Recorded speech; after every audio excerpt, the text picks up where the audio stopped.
Dolazim doma s posla u kasne sate. Pozdravljam roditelje. Boli ih kurac, igraju belu na Playtoju. Bacam pederušu na krevet. Na računalu je 30.10.2018 22.55. Radim si masni sendvič parizerom i grebem po stolu. Idem si napred gemištali skužim da nema mineralne. Palim Mladen Grdović mode. Vratio sam se nazad i potrošio 5 minuta na to sve. To sam sve radio jer ću cijelu noć provesti praveći ovaj video. Jer vas se već pun kurac pitalo koliko dugo traje taj proces, a odgovor nikada nisam mogao dati jer sam uvijek radio video više dana. Prošli video sam minutu pričao na engleskom. Cilj mi je bio vidjeti koliko vas zapravo komentira prije nego što pogleda video. Po tome sam skužio da mogu u video govoriti kako podržam pedofiliju, a vi kreteni bi dalje pisali kako lako kralju. Pogledajte video prije nego što ostavite komentar, molim vas. Ogled, dobio sam komentar od poznatog youtubera Jasterštajna. Iskreno mislim da mu videa nisu smiješne jer imam veliki standard za humor, za razliku od žene i vina. Puno vas žele da izbacujem češće, tako da je ovaj video napravljen čisto onako da vas zadovoljim. A kad smo već kod zadovoljavanja, ajmo pričati o pušenju kurca. Znate tko najviše voli pušit kurac? Djeca. Kako lako, zovem policiju. Ne mislim na doslovno pušenje kurca, nego metaforičko. Molim svoju 12-godišnju armiju da napadne Milana. Izovite ga nekim glupim imenima. Znate onako kako se malo djeca nazivaju. Evo na primjer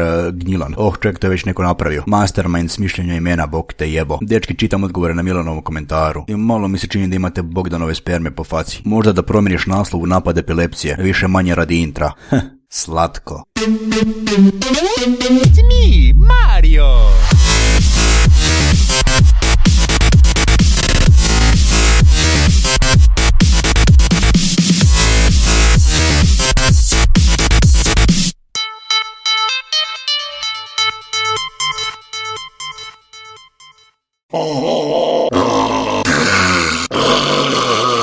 Tako nekako.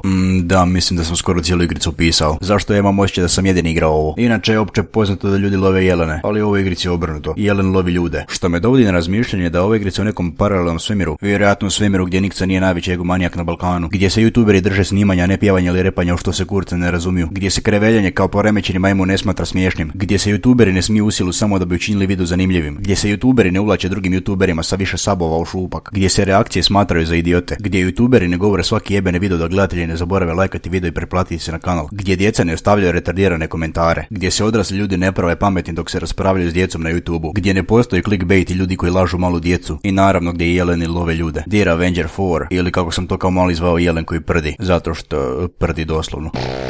Vaš cilj je ubiti lovce, koji ćete sakupljati kao trofeje. Nakon što ubijete lovce dobijete nove puške. Ali neprijatelji se ne moraju nužno ubiti s oružjem. Možete i s prdežom. Ali iskreno to je puno teže, barem u igrici. Prdeže nisu u potpunosti beskorisni pošto mogu služiti za putokaz, znači neprijatelj je desno. Također postoji hot dog prdež, od kojeg dobijete proljev i ubrza vas, što će vam pomoći na dugim mapama. Čudno. I inače dobijem proljev kad čujem život nije siv. U igrici postoje 4 mape. Ova, snježna, na ovoj ćete imati najveći proljev. I ova. Ali najbolje bacit mamac, kempat se u grmlje, pratit neprijatelja na GPS-u, izaći iz grmlja i prdnit mu facu. Da, dame i gospodo, to je cijela filozofija iza svega toga. Ubijte sve lovce, samo se pazite, ponekad zna biti teško. Tako nekako bi izgledali moje videe da imam cenzuru. Što smo naučili u ovom videu? Nemojte stalno biti ovca koja slijedi druge. Imajte svoj vlastiti pogled na nešto, jer i vaši pastiri znaju biti u krivu. Gledaj kurac! Gledaj kurac! Ja sam upravo ovo govno od videa radio do 4 ujutro. Jebeš YouTube, idem spava, danas pijem. Nadam se da ćete ga zagrist.